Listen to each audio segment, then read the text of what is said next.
해마다 느끼는 거지만은 저희 학원에 이제 여러 회차가 있지 않습니까? 회계 수업에 여러 회차가 있는데 이건 그냥 하는 얘기가 아니라 이 세일센터의 이 회계반은 가장 그 뭡니까? 성과가 좋은 반이다 이렇게 생각을 해요. 합격률도 정말 제일 높아요. 예. 여기서 아마 뭐 그 실수로 불합격하시는 분이 많아야 한두 세 분 정도? 예, 아마 17명 정도는 분명히 붙어. 해마다 그랬습니다. 해마다. 네. 예, 해마다 그렇습니다. 그래서 제가 그 첫날 여러분들이 그 저기 2.5대 2를 통과해서 선발되신 분이라 그랬잖아요. 그래서 다 이 공부하겠다는 의지가 다 강하신 분들이에요. 예, 그렇기 때문에 해낼 수 있는 거죠. 집에 뭐 애기가 아파도 뭐 참아가서 나오고 말이죠. 바쁜 시간 쪼개서 지금 오전 내내 투자하는 거 아닙니까? 예, 그래서 예, 다른 반보다 굉장히 열의가 높다 하는 거 제가 알고 있어요. 자, 문제 풀어보겠습니다. 부채와 자본. 네, 부채와 자본. 우리가 이제 앞에서 이론으로 정리했는데 부채 정리할 때는 별로 그렇게 힘든 줄 몰랐어요. 자본은 사실 저도 그 예제도 별로 없는 책 내용을 가지고 여러분에게 이해시키려고 이렇게 설명하다가 보면 저도 좀 갑갑해요. 예. 이렇게 여러분이 척척 알아들고 하면 저 앞에서 수업하는 사람도 신이 나는데 못 알아듣는 힘들어 하시는 거 보면 또 앞에 수업하는 사람도 같이 힘이 듭니다. 근데 자본이 그런 것 같아요. 예. 별로 신이 나지 않아. 자본 수업할 때는. 자, 근데 문제를 풀면은 여러분이 좀 이해가 이런 수준으로 출제가 되는구나 하는 걸 아실 것 같아요. 자, 1번 문제. 다음 중 재무상태표에 유동부채와 비유동부채의 분류 기준. 네. 분류 기준 옳지 않은 거. 여러분 분류 기준 다 알고 있어요. 뭐 1년 안에 상환해야 된다. 이거 다 알고 있는 거란 말이죠. 자, 1번 보겠습니다. 일반적으로 보고기간 종료일로부터 1년 이내에 상환해야 되는 부채는 유동부채. 예, 아주 정확히 맞았어요. 2번 비유동부채 중에서 보고기간 종료일로부터 1년 이내에 자원이 유출될 예상인 부분은 유동부채로 분류한다. 맞죠? 이때 사용하는 개정 과목이 있죠? 유동성 장기부채라는 개정 과목으로 분류를 하죠. 예. 유동성 장기부채라고 해서 유동부채의 마지막 부분에서 그걸 우리가 얘기했었습니다. 2번 맞아요. 다음에 3번 정상적인 영업주기 내에 소멸할 것으로 예상되는 매입 채무와 미지급 비용 등은 보고기간 종료일로부터 1년 이내에 결제되지 않더라도 유동부채로 분류한다. 예, 맞습니다. 우리가 업종에 따라서는 정상적인 영업주기가 1년이 넘는 그러한 특수한 업종도 있습니다. 이런 경우는 꼭 1년 안에 상환하는 것만을 유동부채로 보는 것이 아니라 정상적인 영업주기 내에 상환되는 것을 유동부채로 분류하기도 한다. 4번이 그럼 뭐가 틀렸나 봐요. 단기 차입금 및 유동성 장기 차입금 등은 보호기간 종료일부터 1년 내에 결제되어야 하므로 영업주기와 관계없이 비유동부채로 분류한다. 이건 많이 틀렸죠. 4번은. 네. 단기 차입금은 유동부채죠. 유동부채. 예. 그리고 유동성 장기 차입금. 예. 이게 유동성 장기 차입금. 예. 이런 것들이 유동성 장기 부채에 해당이 되니까 이거는 비유동이 아니라 유동부채입니다. 4번은 많이 내용이 거의 다 틀렸어요. 그래서 1, 2, 3번이 맞는 거다. 다음 2번 보겠습니다. 의류를 판매하는 여왕패션의 거래자료이다. 6월 30일자 회계 처리로 옳은 것은 6월 30일자가 지금 이 날짜입니다. 가운데 있는 이 날짜. 네.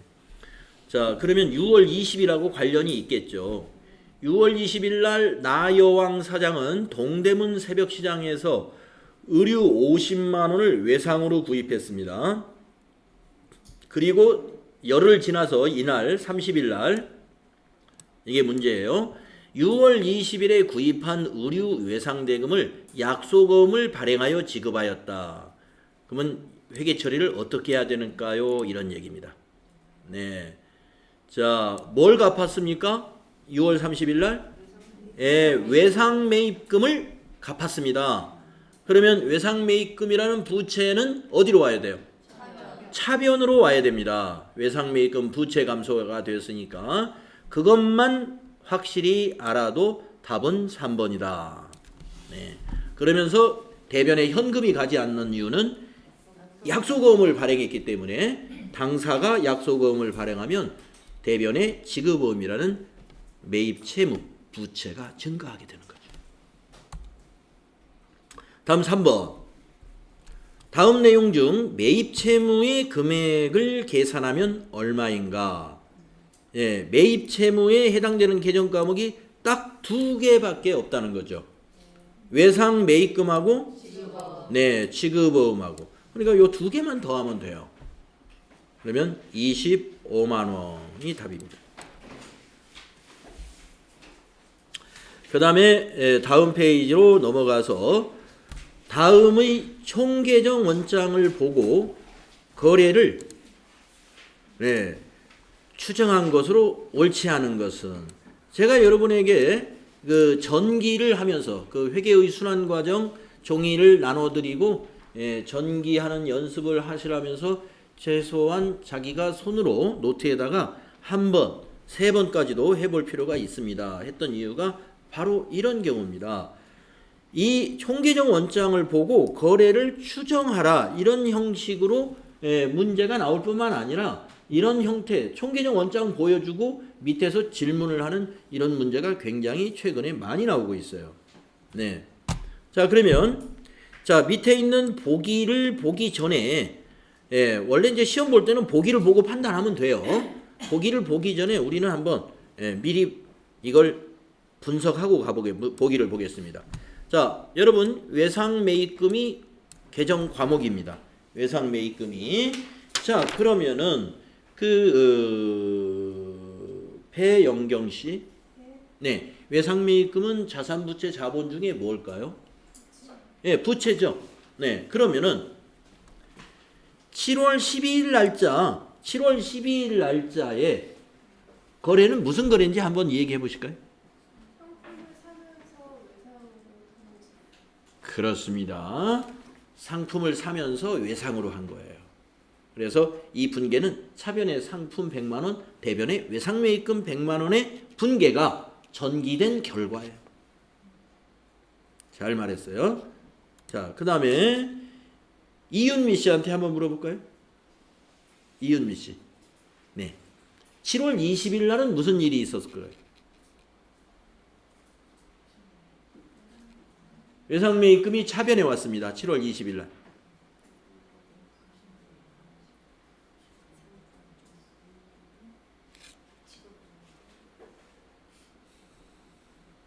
(7월 20일) 날 외상 매입금이 차변에 왔으니까 부채가 감소했다는 뜻이에요. 근데 상대 계정 과목이 지급보험이네요. 우리가 전기할 때 이게 쓰는 게 여기에 금액 앞에 쓰는 것은 상대 계정 과목이에요. 여기 있는 위에 있는 계정의 상대 계정 과목, 반대 계정 과목. 그러니까 외상 매입금은 차변이고 대변이 지급보험이란 그런 뜻이죠. 그러니까 이게 무슨 거래입니까? 이윤미 씨? 아, 예. 잘 모르시겠습니까? 외상 매입금이 감소했죠. 부채 감소. 그러니까 갚았다는 뜻이에요. 갚았어. 근데 뭘로 갚았다? 약소금으로 갚았다. 지급보험으로 갚았다. 그러니까 외상 매입금을 7월 20일 날 외상 매입금 중에서 60만 원을 말이죠. 약소금 발행해 가지고 지급했다는 것이에요. 이러한 해석이 돼야 된다는 거예요. 이러한 해석이 돼야 돼요. 그러니까 분계를 한번 써드려 볼게요. 지금 이런 해석이 좀 어려우신 분을 위해서 분계를 한번 써드려 보겠습니다.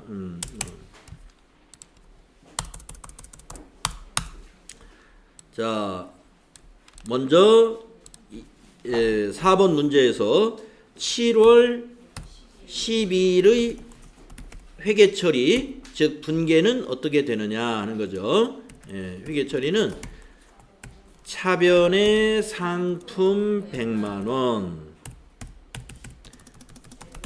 대변의 외상 매입금 100만 원. 이 회계 처리가 전기될 때 외상 매입금 대변을 찾아가지고 상대 계정 과목 상품이라고 기록하고 100만 원 금액 기록하는 거. 이게 전기죠. 예, 상품 계정도 전기해야 되는데 이거 그림에는 지금 안 나타나 있을 뿐이에요. 전기가 되었겠죠. 이쪽 것만 전기를 한 거예요. 이 그림의 이 부분이. 자, 그 다음에 7월 20일 거의 회계 처리를 한번 보겠습니다. 7월 20일 날의 회계 처리는 차변의 외상 매입금 60만 원, 대변의 지급 어음 60만 원인 회계 처리예요. 그래서 이 중에서 지금 외상 매입금 계정 하나만 그림으로 보여주기 때문에 이 차변의 요 부분만 전기를 한 겁니다. 자, 외상 매입금을 찾아가 가지고 자, 차변이니까 차변에다가 날짜 쓰고 상대 계정 과목 지급 어음이라고 기록하고 금액을 60만 원 기록해 주는 거예요. 이게 전기하는 방법이에요. 총계정 원장에 옮겨 기록하는 방법이다 이거예요. 이 방법을 알아야 내가 이렇게 전기하는 것이다. 이렇게 의해서 저 장부가 만들어졌다는 걸 알아야 무엇을 할 수 있어요? 이 거래를 추정한다는 거죠. 거래를 추정한다는 얘기는 이 분계를 할 수 있다는 얘기나 같은 거예요. 매우 중요한 작업이에요, 이게. 네. 그래서 회계의 순환 과정에서 분계해서 총계정 원장에 전기하는 거 이걸 자기 손으로 꼭 해봐야 됩니다. 이것이 안 되면 영원한 회계 초보자예요. 네. 전산 회계에는 뭐 이렇게 전표 입력해가지고 시키는 대로 하긴 하지만 몰라 나중에. 예. 이게 장부가 만들어졌어요. 이렇게 장부가 만들어졌는데 요게 무슨 일이 있었을 때 이렇게 장부가 만들어졌지? 예. 역으로 추적은 못해. 네. 왜냐하면 우리는 여러분이 전산에서는 이 총계정 원장 이 장부를 손으로 여러분이 쓰는 게 아니라 이게 컴퓨터가 만들어 버리거든요. 그렇기 때문에 알 기회가 없다는 거예요. 그래서 지금 우리가 이론을 공부하고 그다음에 앞에서 손으로 쓰는 것을 한번 해봤을 때 그것을 굉장히 중요하게 우리가 연습해야 된다. 네. 자, 그러면 이제 여러분이 이 문제는 답을 찾은 거나 마찬가지입니다. 자, 1번을 보겠습니다. 7월 20일 날 지급어음 60만 원에 만기가 도래하겠다? 아니니죠. 답은 1번이네, 그럼. 예. 지금 우리가 7월 20일을 뭐라고 그랬습니까? 만기가 도래한 것이 아니라 외상 매입금 중에서 60만 원을 약속어음을 발행해서 지급한 거죠. 1번 옳지 않다. 답은 1번이에요. 나머지 2, 3, 4는 다 맞습니다. 자, 그러면 이제 5번 문제로 가보겠습니다. 다음의 내용에서 기억 니은의 대변에 해당하는 계정 과목으로 알맞는 것은 이랬습니다. 자, 그러면 기억 니은을 대변을 알아맞추면서 우리는 동시에 분계도 한번 해보자 이겁니다. 예. 기억을 한번 분계해 보겠습니다. 상품 판매 매장의 직원 유니폼으로 사용할 의류를 구입하고 외상으로 하였다. 아직 안 배운 계정 과목이 하나 나옵니다. 여러분, 직원들에게 유니폼을 사준다. 그러면 회사에서 이거 경비로 처리해야 되거든요. 어떤 과목으로 처리할까요? 복리후생비. 네, 복리후생비. 복리후생비 아직 이제 판매관리비에서 배울 거예요. 그래서 비용 발생 차변의 복리후생비입니다. 네. 복리후생비 금액은 안 나왔으니까 5만 원이라고 가상으로 하고요. 자, 대변에 이것을 외상으로 구입했습니다. 그렇습니다. 어제 우리가 부채 공부할 때 복리후생비의 외상은 미지급금이다. 네, 배웠죠? 식당에서 외상하는 거, 이렇게 직원들에게 유니폼 사면서 외상하는 거, 이런 것들이 다 미지급금. 네. 그래서 기억의 대변은 미지급금이 되는 거고요. 그 다음에 니은을 보도록 하겠습니다. 고객들에게 판매할 의류를 구입하고 외상으로 하였다. 지금 의류 도매상인가 봐요. 소매상인가 봐요. 자, 차변에 오는 것은 뭐가 올까요? 예, 상품이죠. 고객들에게 판매할 의류. 이게 바로 재고자산입니다. 상품이라는 재고자산 5만 원이라고 하겠습니다. 상품 5만 원. 자, 대변에는 외상으로 했어요. 뭐가 올까요? 예, 이때는 외상 매입금이에요. 재고자산을 외상으로 매입했다면 대변에 외상 매입금. 이 채무는 우리가 매입 채무로 분류하죠. 외상 매입금하고 지급음을 매입 채무라고 한다. 그러면서 이거 아주 중요한 아주 문제입니다. 예, 같은 외상이지만 개정 과목이 다르다는 거예요. 그래서 여러분은 상품 또는 원재료와 같은 재고자산, 즉 판매를 목적으로 하는 것 또는 판매할 제품에 투입할 목적으로 매입한 것, 예, 즉 원재료 같은 거예요. 예, 이런 것 등을 구입하고 외상으로 한 것만 외상 매입금이라는 매입 채무로 정리하시고 나머지는 다 미지급금이에요. 외상하는 게. 자, 그래서 외상 매입금과 미지급금, 예, 이걸 구분할 줄 알면 예, 답은 2번이다 하는 것을 우리가 쉽게 알 수 있겠습니다. 다음 6번으로 가보겠습니다. 외상 매입금 개정에 차변에 기록되는 거래로 옳은 것은, 자, 외상 매입금은 부채다. 아까부터 나왔습니다. 차변 온다는 것은 부채가 감소했다. 즉 상환했다는 거죠. 예. 자, 그러면 외상 매입금을 상환했다는 것만 찾아보면 됩니다. 예, 4번에 있네요. 4번에 상품 외상 매입 대금을 보통예금에서 이체했다. 이체해서 갚았다는 그 뜻이에요. 이게 4번. 그 다음에 7번 문제 보면은 상품 매출을 계약하고 상품 인도 전에 계약금을 수령하는 경우, 예, 대변의 선수금, 예, 그죠? 유동부채에서 선수금이 있었습니다. 그 다음에 8번 문제 가보겠습니다. 다음 대화 내용을 보고 밑줄 친 부분에 해당하는 개정 과목으로 옳은 것은 이랬습니다. 예, 그러면 한번 나과장이 뭐라고 그랬냐면 급여 작업 빨리 마무리하고 오전 10시 전에 꼭 급여 이체를 합시다 그랬어요. 이 대리가 네, 조금 전에 급여 작업을 마쳤습니다. 이번 달 총 급여가 500만 원인데 그중 근로소득세와 지방소득세 그리고 4대 보험 직원 부담금을 제외하고 460만 원을 계좌로 이체했습니다. 예, 여러분 남의 돈을 이렇게 제외시켜 놓는 건 뭐죠? 예수금이죠. 네. 자, 다음 페이지 9번 문제. 다음 대화 내용 중 밑줄 친 부분에 해당하는 개정 과목으로 옳은 것은 이랬습니다. 밑줄 친 부분이 근로소득세 원천징수분을 제외하고, 네, 이것도 예수금이네요. 네, 뭐 간단한 문제. 예수금. 세금 떼어놓는 게 다 예수금입니다. 다음에 10번 문제 보겠습니다. 다음 중 비유동부채에 해당되는 것을 모두 골라라 이랬습니다. 자, 첫 번째 유동성 장기부채는 유동부채죠.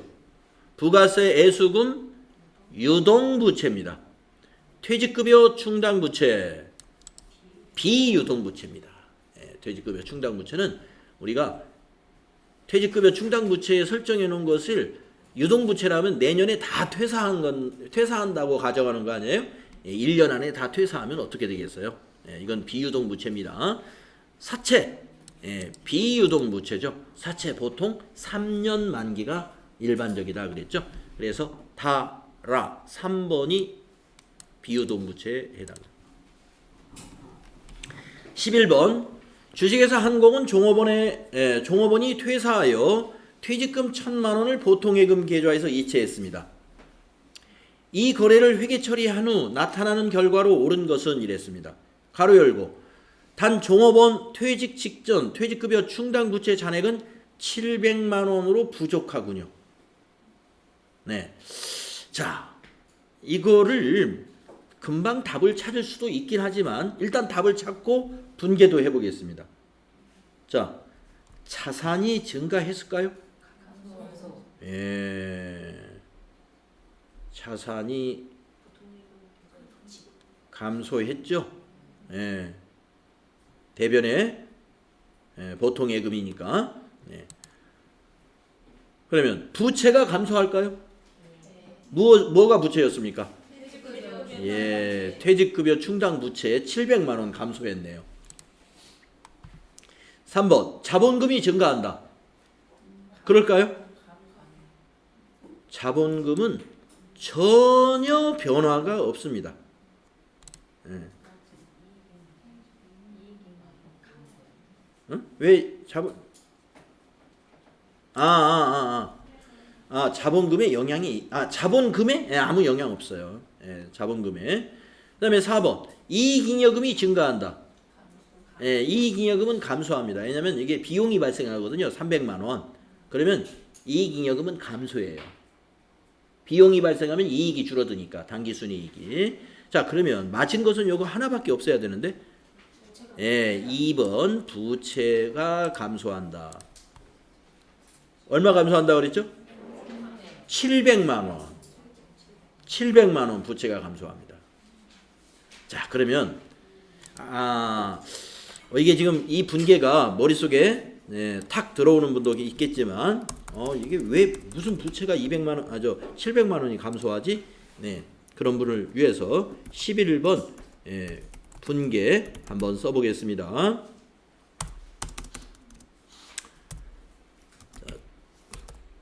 차변에 부채가 뭐가 감소하냐면요. 퇴직급여 충당 부채 700만 원이 감소해요. 여러분 제가 앞 시간에서 퇴직급여 충당 부채는 언제 설정한다고 말씀드렸나요? 결산시에 설정을 합니다. 결산시에. 전기 말에 설정을 해놓은 것 중에서 지금 일부 퇴사 직원이 발생을 했었고 지금 이 사람이 퇴직할 때 그때는 잔액이 700만 원밖에 안 남은 거예요. 예. 그러니까 이제 일단 700만 원 부채를 감소시킵니다. 왜냐? 우리가 그 퇴사하지 않은 직원의 퇴직금은 회사가 결산 때 부채로 잡아놓는다 그랬잖아요. 그러니까 퇴직했으니까 부채 감소. 부채 감소. 퇴직했으니까. 그럼 뭔가 주었겠죠? 보통 예금으로 지급했어요. 근데 700만 원을 준 게 아니라 1000만 원을 준 거예요.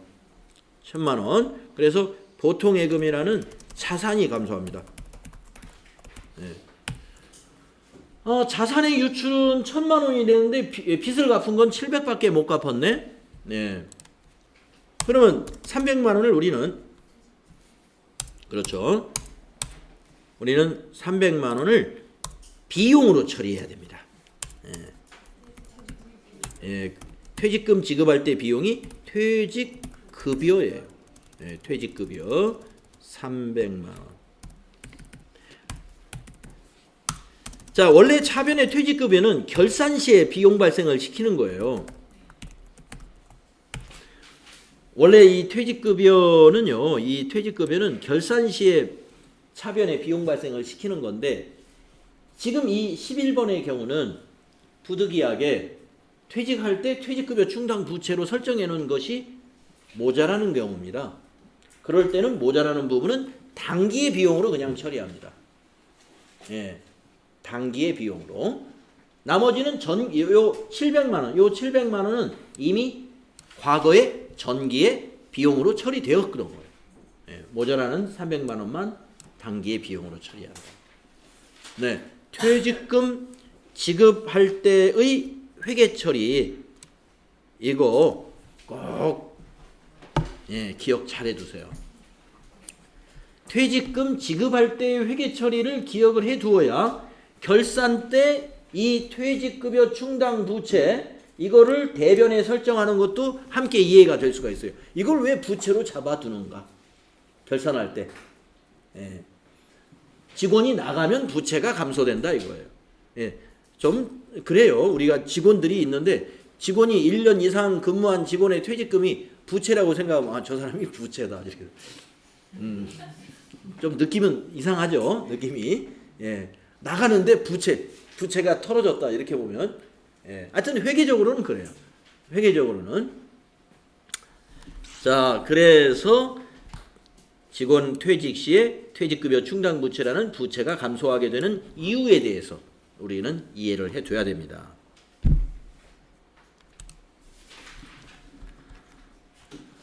자, 다음에 12번 문제로 넘어갑니다. 주식회사 한공은 종업원 홍길동 씨가 퇴사해서 퇴직금 600만 원을 보통예금 계좌에서 지급했어요. 홍길동 씨 퇴사 직전 주식회사 한공의 퇴직급여 충당 부채는 1,000만 원입니다.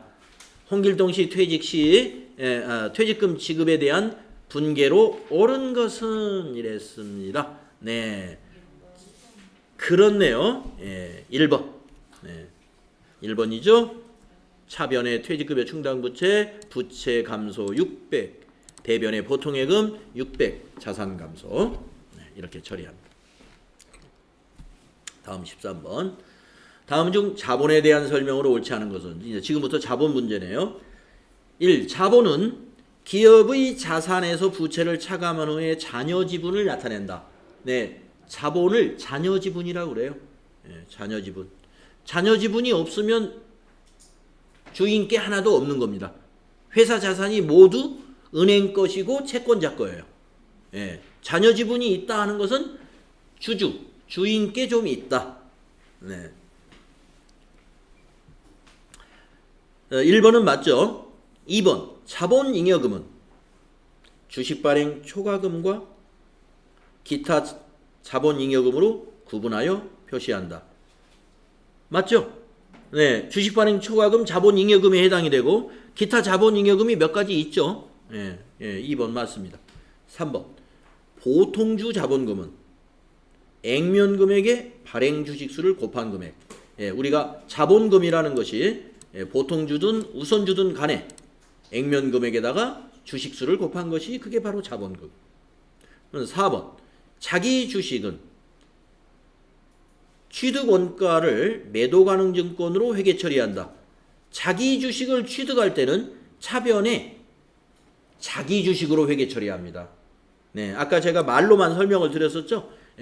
만약에 우리 기업이 우리 회사의 주가를 관리하기 위해서 우리 사주를 좀 사들이기로 했다. 그게 자기 주식을 취득했다는 거예요. 그 취득 원가, 만약에 100만 원에 사들였다면 차변에 자기 주식 100만 원. 우리 주식이 아니에요. 자기 주식 100만 원. 매도 가능 증권으로 처리 안 합니다. 매도 가능 증권은 투자를 목적으로 하는 거예요. 매도 가능 증권은. 그래서 4번 옳지 않습니다. 이게 매도 가능 증권 자리에 자기 주식으로 회계 처리한다 그러면 맞아요. 여러분 자기 주식은 자본잉여금입니까? 자본조정입니까? 네, 자본조정입니다. 다음 14번.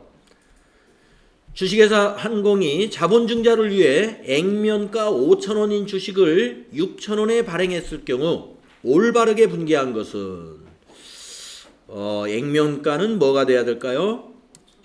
5,000원은 어디로 가야 돼요? 자본금으로 가야 되죠. 자본금 5,000원인 것을 찾아볼까요? 여기 하나, 여기 하나, 여기 하나 있네요. 그 다음에 6,000원에 발행을 했기 때문에 차변에 오는 현금이 6,000원이어야죠. 네. 그러면 그 나머지 1,000원은 할증 발행을 했기 때문에 주식 발행 초과금, 자본잉여금으로 분류되는 주식 발행 초과금. 답은 1번입니다. 다음 15번. 주식회사 한공은 2019년 4월 1일 법인을 설립하고 액면가 5,000원의 신주 100주를 7,000원에 현금 발행하였다. 이 거래가 재무제표에 미치는 영향으로 옳은 것을 모두 고르시오. 네. 자, 자산의 증가가 있습니까? 네. 얼마 있어요? 그러면 얼마? 7,000원 곱하기 100주인데 70만 원이 있죠. 70만 원. 예. 자산의 증가 있습니다. 얼마 있냐 하면 70만 원이 있다고 해야 돼요. 예. 70만 원 있습니다. 그래서 가번은 해당돼요. 다음에 나번. 자본 잉여금의 증가 있습니까? 예. 얼마 있을까요? 20만 원이 있습니다. 5,000원과 7,000원의 차이. 2,000원 곱하기 100주. 예. 자본 잉여금의 증가 있어요. 그 다음에 다번에 자본 조정의 증가 없습니다. 라번 수익의 발생 없습니다. 마번 부채의 감소 없습니다. 그래서 가나 1번이 답인데 분개를 아예 해보고 가죠. 분개까지 가능해야 돼요. 15번 답은 맞출 수 있는데 분개도 우리가 한번 해보고 가자 이겁니다. 15번에 회계 처리 한번 해봅시다. 자, 요 분개도 누가 한번 해볼까요? 정의진 씨. 정의진 씨 한번 해볼까요? 차변의 현금이 70. 그래서 자산 증가 70이었고 대변은 자본금 50. 이래서 자본이 증가하고요. 그리고 대변이 주식 발행 초과금 20. 이렇게 분개가 가능해야 되고요. 거래의 결합 관계를 여기다 써보면은 여기 차변의 현금이 이게 자산 증가인 것이고 대변의 자본금이 이게 자본 증가. 자본 증가 중에서도 자본금이 증가한 거예요. 그 다음에 대변의 주식 발행 초과금도 자본 증가예요. 그 중에서 자본 증가 중에 자본 잉여금이 증가하는 거예요. 그래서 이 답을 맞출 수 있다는 이야기는 이러한 회계 처리가 가능하다는 얘기가 되는 것이죠. 이 분개가 가능해야 된다. 자, 우리 회계 공부는 분개로 시작해서 분개로 끝나는 것이니까 분개 연습 많이 하세요. 분개 연습. 막 여러분이 머릿속으로 막 상상해가지고 분개해도 돼요. 내가 만약에 의류를 도소매하는 사업자다. 내가 뭔 일을 했다고 생각하고 이거는 분개를 어떻게 해야 되지? 그걸 한번 생각해 보는 거예요. 내가 만약에 오늘 거래처 사장하고 점심을 갈비탕을 3만 원어치 먹었다. 현금으로. 그러면 내가 이거 분개 어떻게 해야 될까? 이런 것들을 자꾸 생각해 보는 거예요. 떠올려서. 여러분 충분히 그 가능한 거예요. 생각해 볼 수 있고 분개를 어떻게 하는지. 자, 그 다음에 16번. 몇 문제 안 남았으니까 이걸 마치고 쉬는 시간 갖는 게 좋을 것 같아요. 자, 16번을 가면요. 다음은 주식회사 한공의 보통 주식 발행에 관한 자료이다. 보통 주식 발행이 자본에 미치는 영향에 대한 설명 중 옳지 않은 것은? 자, 그러면 한번 어떤 발행을 했는가 보겠습니다. 주식 발행을 2019년 결산일에 발행을 했고요. 한 주당 액면 금액 2만 원이랍니다. 그런데 발행은 15,000원으로 할인 발행을 했군요. 발행 주식수는 100주예요. 주식 발행 대금은 주식 발행일에 전부 현금으로 납입이 됐답니다. 그러면 현금을 받았다는 거예요. 그러면 한번 1번부터 따져보겠습니다. 자본금이 200만 원 증가한다 그랬어요. 자, 자본금은 액면 금액으로 계산하죠? 2만 원씩 100주가 200만 원 맞습니까? 1번은 맞았고. 2번 주식 발행 초과금이 50만 원 증가한다고 그랬습니다. 한 주당 5,000원씩 할인 발행을 했는데 주식 발행 초과금이 나타날까요? 안 나타납니다. 그래서 답은 2번이 답이 되는 거예요. 그러면 3번 주식 할인 발행 차금이 50만 원 증가한다. 5,000원씩 100주면은 50만 원인데 주식 할인 발행 차금 50만 원 증가하겠네요. 4번 자본 총액은 150만 원 증가한다. 자, 자본 총액이다 그랬습니다. 예, 그러면은 자본 총액은 자본금 200과 주식 할인 발행 차금 이거를 합산해서 처리해야 되는데 자본금이 대변해 가는 것은 자본의 증가지만 주식 할인 발행 차금이 증가하는 것은 이건 차변에서 증가한단 말이에요. 이것을 우리는 자본의 감소라고 표시한단 말이에요. 그래서 자본 총액은 150만 원만 증가하는 겁니다. 왜? 대변에서 자본금이 200 증가했죠. 차변에서 주식 할인 발행 차금이 50만 원 증가하죠. 그러니까 자본 총액은 150 증가한 거예요. 이걸 여러분이 이해할 줄 알아야 돼요. 요거. 예, 4번은 맞는 것을. 자, 그러면 분계를 써서 정말 4번이 맞는지 분계를 차 대변으로 딱 써놓고 보면 확실히 여러분이 이해가 될 겁니다. 자, 그러면 이 문제의 분계를 16번 분계를 뭐 아까 조금 전에 15번 분계하고 별 차이는 없어요. 16번의 회계 처리를 한번 해보겠습니다. 12번의 회계 처리를.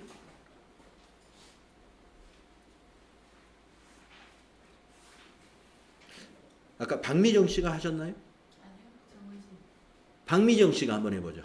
차변에 현금 150만 원. 현금이 150만 원. 네. 주식 발행, 할인 발행 차금 50만 원. 차변에 주식 할인 발행 차금 50만 원. 대변에 자본금 200만 원. 이 분계 맞습니까? 네, 맞으면 한번 거래 결합 관계로 한번 써보겠습니다. 차변의 현금은 자산 증가입니다. 자산 증가이고요. 차변의 주식 할인 발행 차금은 자본 감소입니다. 자본 감소. 이거는 자본 조정에 해당이 됩니다. 자본 조정. 여러분 우리 자본 조정 공부할 때 어떤 부분이 있어요? 자본의 차감 항목으로 자본 조정이 있다 그랬죠? 아직 납입되지 않은 자본과 그리고 자본의 차감 항목이 자본 조정이다. 그러니까 주식 할인 발행 차금, 즉 자본 조정이 증가했다는 것은 차감이 증가했다 이 말이에요. 감소하는 게 증가했다. 주식 할인 발행 차금이 차변에 오지 않습니까? 그리고 이 대변의 자본금은 자본 증가죠. 자본 증가. 자본 증가에 자본금이 증가하네요. 자본의 자본금이 증가하고.